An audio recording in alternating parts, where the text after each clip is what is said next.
1834, Dublin and Kingstown Railway opened for business. Built 5 years after Stephenson, the famous engineer, won the contract to build the Liverpool to Manchester Railway with his famous steam locomotive, the Rocket.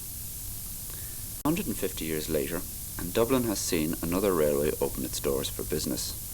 This railway is known as the Dart.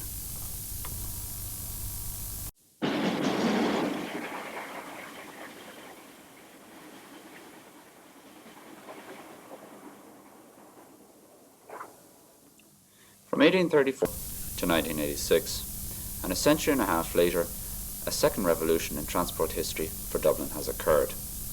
The complete electrification of the Dublin suburban network has commenced. Started in 1980 and completed in 1984, the Dart is a credit to its designers and builders alike. The main work of maintaining and servicing is done at the very modern workshops located at Fairview.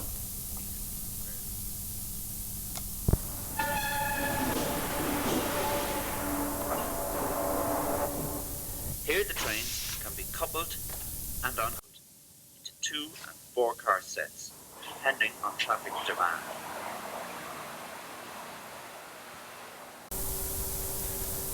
Vincent McGuckin, project manager, speaking on what he saw was the biggest problem during the construction of the system. Lowering of the track between Dunlera and Sandy Cove. There are approximately 7 bridges between Dunlera and Sandy Cove, and to allow for the overhead wiring would have meant raising the height of the 7 bridges in that particular area by approximately 30 inches.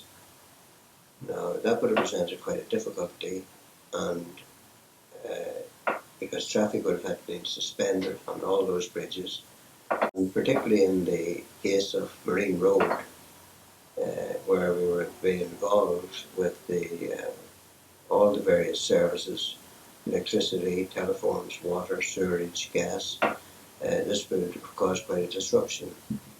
So we decided that instead of raising the bridges, we'd lower the track in that particular area. But this presented problems because the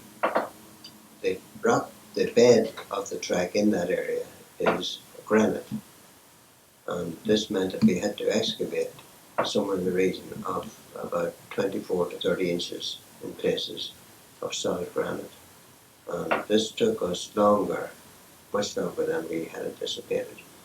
But while we were doing this, carrying out this operation, we continued to operate the train services on a single line basis. That's while we were working, excavating on one track, the trains continued operating on the other track, so that there was only the minimum dislocation of traffic.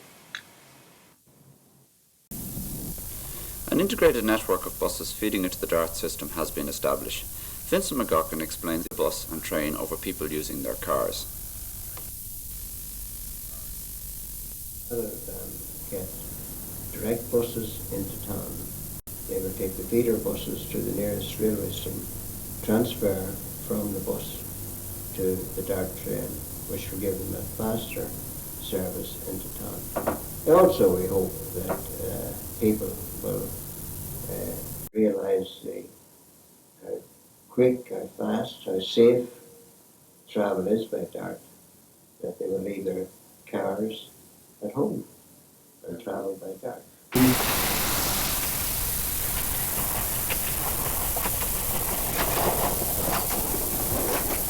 The trains themselves are most modern, incorporate in them some very sophisticated technology, including onboard computers.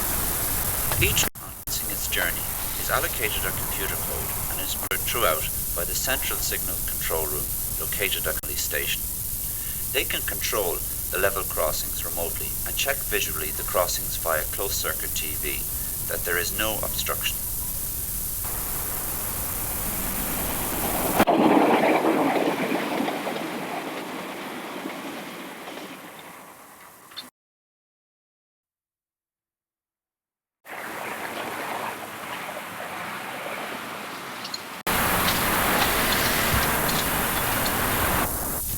They have continuous two-way radio control to the driver should anything unexpected happen. This increases the security element of the service. The doors can be individually opened by passengers. Can be controlled remotely by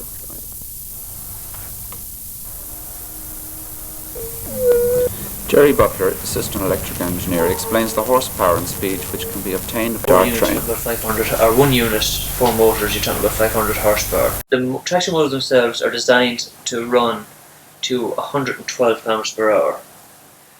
But because of signalling restrictions on the line, or signalling equipment, the top speed that we're allowed to travel on the line is 100 km an hour. Jerry also explains how the braking on one train can feed the power to another train. We can generate our own electricity. When a train is coming to a station, the driver selects his braking notch. Again, he has 4 different notches for different rates of braking. And the system is designed to maximise electric braking. What happens here is that we change the functions of the traction motors. We turn them into generators. And so the traction motors now act as generators and generate electricity.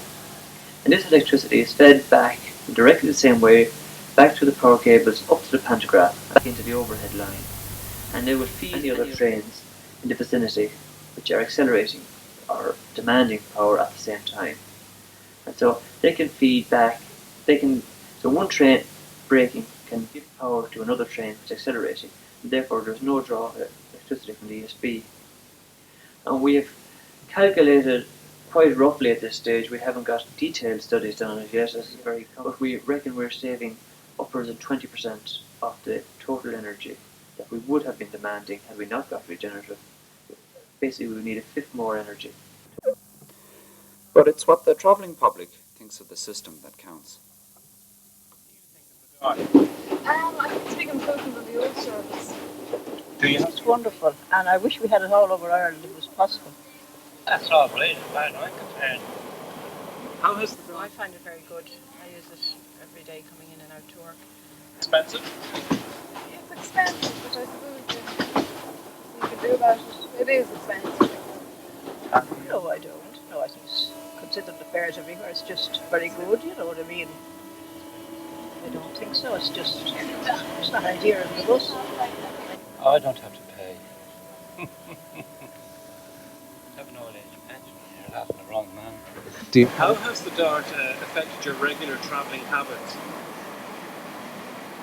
Well, I wouldn't say it has. I used the train before, and then when they started introducing the work for the dart, I work shift hours, so I had to leave the afternoon time coming in. I had to use the bus, and I found it very awkward, and half the time I couldn't get a bus. I could wait for 7 or 8 or be brought down to Blackrock, and I still wouldn't get a bus, and there I'd be standing for maybe half an hour, and then you have the hassle of coming into town with the traffic.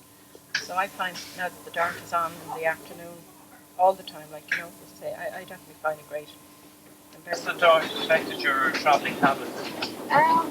Well, I'm more on time, I'd say, and you can sort of plan your day by the dart at the time. It's made it so much easier and cleaner. I mean, it's that time I spare, save an enormous amount of time, because it only takes me 23 minutes to go from Dalkey to Dublin.